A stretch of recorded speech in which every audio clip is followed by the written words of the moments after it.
So I thought that I'd make a video comparing two 10-minute breakup songs from two of the most definitive breakup songwriters in the business. Taylor Swift, America's Sweetheart, and Tim Kasher of The Good Life, Curse of Slow Down Virginia, and Tim Kasher fame. Originally it was supposed to be a competition as I considered whose song was better, but then I thought, nope, that's boring, and just continues to fuel the stupid man versus woman bullshit that's been going on for years. Besides, it's not like there isn't room enough for both songs. They can both fit onto a mix CD with plenty of room for other songs. How do I know? I've already done it. Yes, I still use mix CDs. I used to make tapes. I miss tapes. No, I don't.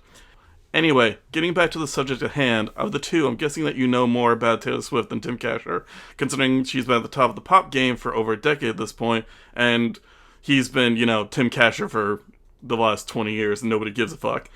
To give a little backstory on Tim, he's been grinding out since the late 90s, creating some of the best and bitter albums showcasing the agonizing detail of various relationships and heartbreaks.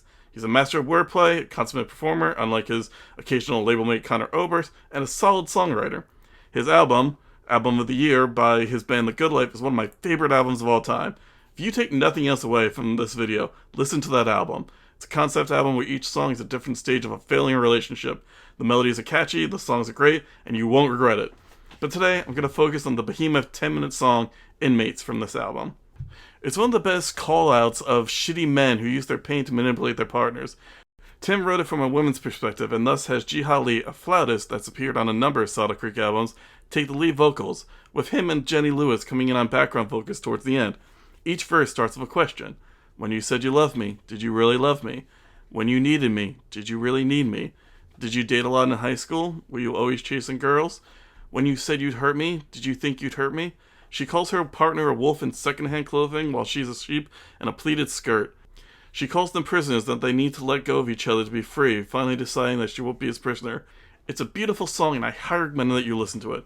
Now, as for All Too Well, it also goes into the painful detail of manipulation and betrayal, noting that Taylor's partner ruined her 21st birthday, lied about being a feminist, and is still sniffing a scarf from their relationship. Gross! The song starts so slow, eventually reaching a crescendo as Taylor throws her full self into it, eventually ending with the same imagery of freedom as she imagines herself with the wind in her hair and leaving a war zone.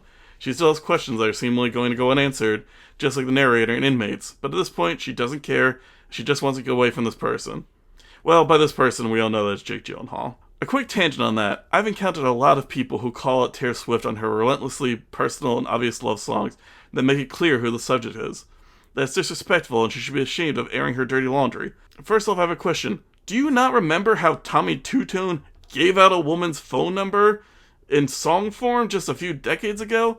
But beyond that, I'd like to point out that Tim Kasher has been making the same deeply personal love songs to the point of writing about how people have called him out for it in his own songs.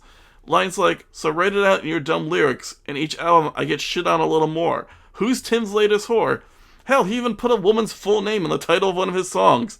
I refer to the almost endless song title, excerpts from various notes strewn around the bedroom of April Connolly, February 24th, 1997.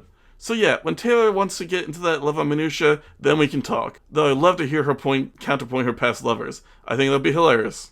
Wait, no, men are terrible. It would just be gross and misogynistic. Ugh. Anyway, Taylor and Tim know how to write a breakup song. When I started trying to compare the two, I realized there's no way for one breakup song to be better than the other. Each breakup is individualistic, and the important thing is the feelings that they elicit in the listener. I heard Inmates for the first time when I was 18, and that song helped for me to understand what women went through and to try and not be like the dude in the song. I would hear those lyrics and think, am I being like that shitty dude? I don't know if it worked, but I think it kept me from being the worst. Meanwhile, I heard All Too Well when Taylor released her version of the Red Album. Instead of avoiding being like Jake Gyllenhaal, I just thought when I first heard it, heh, get his ass. But the fact that it was the 10-minute version instantly made me think of Inmates. There was a stupid moment where I was like, All Too Well isn't as good as Inmates. Instead, I realized what needed to happen. We need, nay, the world needs, a Tim Kasher Taylor Swift Superstar mashup.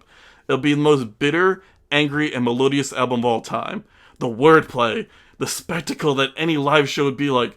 Tim Kasher having to lurch drunkenly along the stage while Taylor's backup dancers do their thing. This is the main problem with people pitting men and women against each other. Instead of creating beautiful albums to get people through breakups, we're sitting here debating.